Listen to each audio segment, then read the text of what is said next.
Olá, eu sou o Jorge Alves Júnior e está começando mais um Saiba Mais. Hoje nós vamos falar sobre propaganda. Mas antes, é importante falarmos sobre a diferença entre publicidade e propaganda.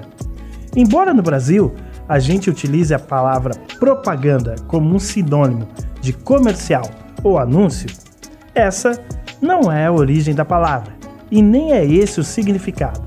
A propaganda, em seu termo original, é usada principalmente em países da Europa e nos Estados Unidos. Significa manipulação da opinião pública, com o sentido de persuadir a uma determinada ideologia, sempre com uma conotação negativa. Enquanto isso, a publicidade é a venda de produtos e serviços.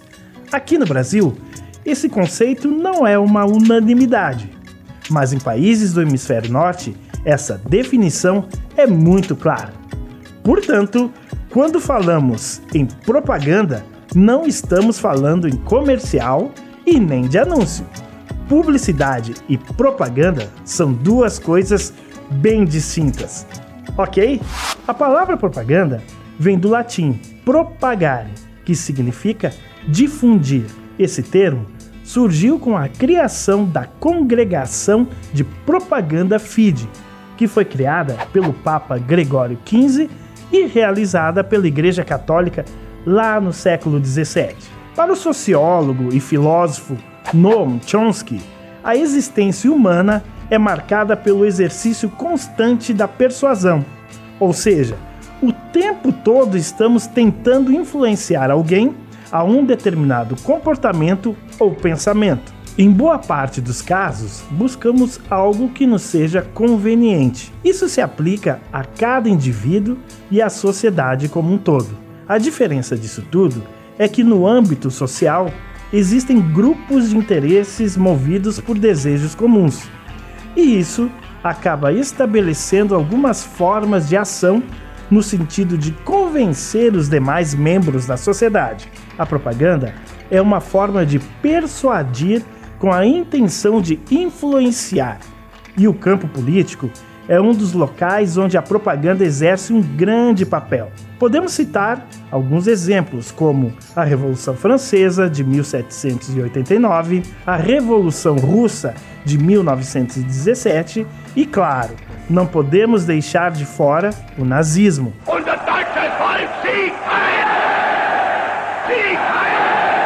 E nas palavras de seu líder maior, Adolf Hitler, abre aspas, a propaganda política busca imbuir o povo com uma doutrina, fecha aspas. Hitler escreveu essas palavras em 1926, em seu livro Mein Kampf.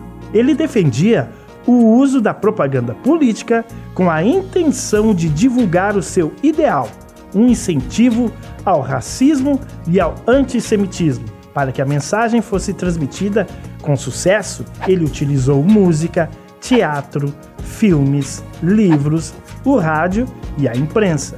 Dessa forma, os alemães eram constantemente lembrados de suas lutas contra os inimigos estrangeiros. A propaganda possui um papel fundamental na construção de uma ideologia.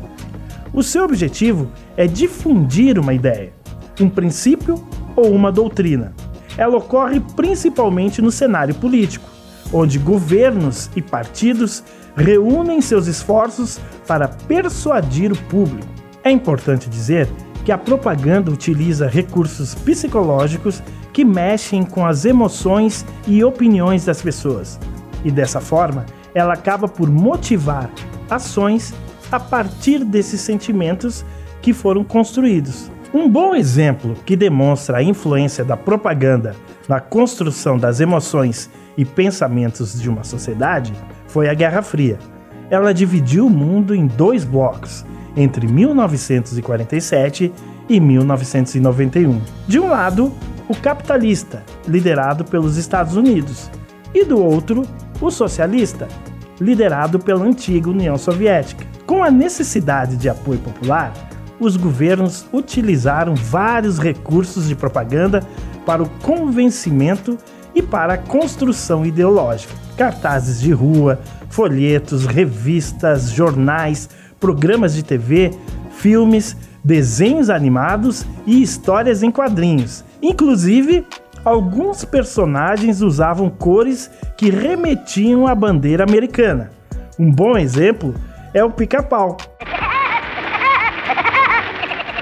Evidencia o símbolo patriótico e se apresenta carregado de mensagens capitalistas, passando a ideia de liberdade por meio de suas ações e escolhas.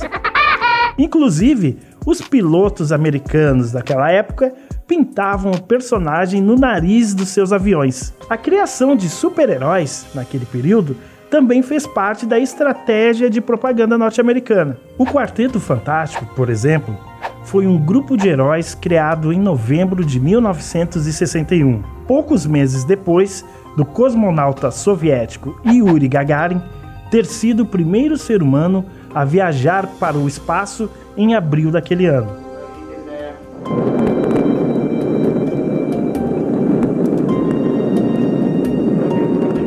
Em uma alusão à Guerra Fria, no início, a história narra que os Estados Unidos estão em uma corrida espacial com uma nação estrangeira.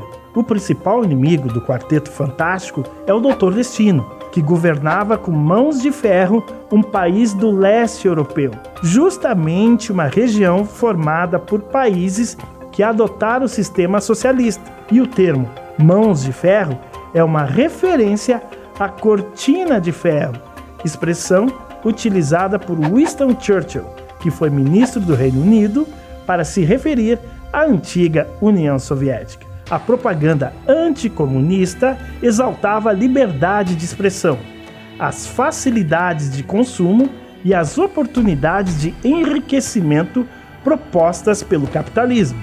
Em contrapartida, no lado soviético, a propaganda apresentava as enormes desigualdades sociais, a miséria, o desemprego e a decadência moral dos Estados Unidos. O racismo e o preconceito nos países capitalistas também era mostrado para ressaltar a supremacia do regime comunista.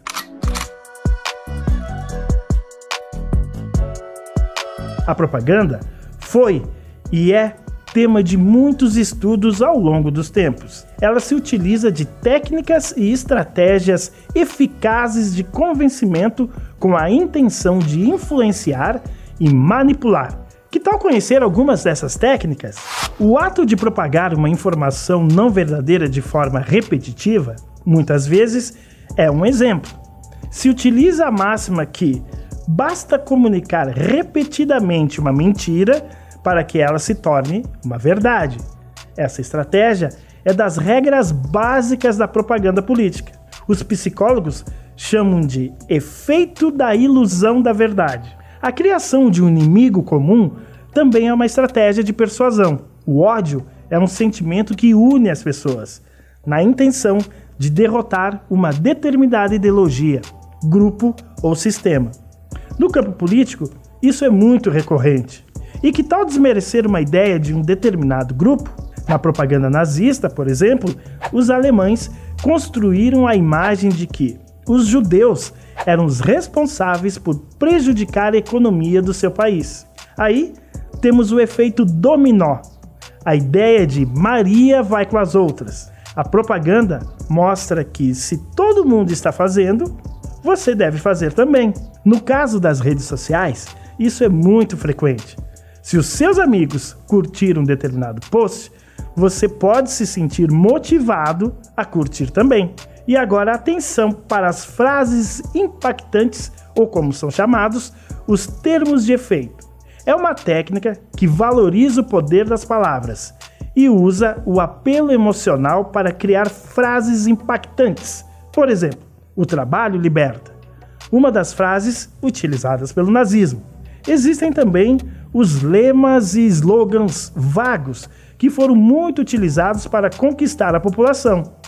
Em geral, são fortes e não dizem muita coisa. Falam de amor, honra, glória, valores que dificilmente vão encontrar resistência. Palavras legais e virtuosas são frequentemente utilizadas e vão ao encontro direto dos valores do público-alvo. Elas ajudam a criar um discurso aceitável e envolvente. Liberdade, segurança, esperança são palavras que despertam a emoção do público-alvo. Essas são algumas técnicas utilizadas pela propaganda para construir e direcionar movimentos de acordo com interesses de grupos, instituições e governos. Revoluções surgiram, governos caíram e a propaganda é parte fundamental nesse contexto de transformação e difusão de pensamentos. Então, em algum momento você já se deparou ou percebeu algumas dessas técnicas? Fique atento! Esse foi mais um Saiba Mais. Nos acompanhe no canal do UXPlay e as novidades no Instagram, @UXPlay. Fique ligado e até a próxima!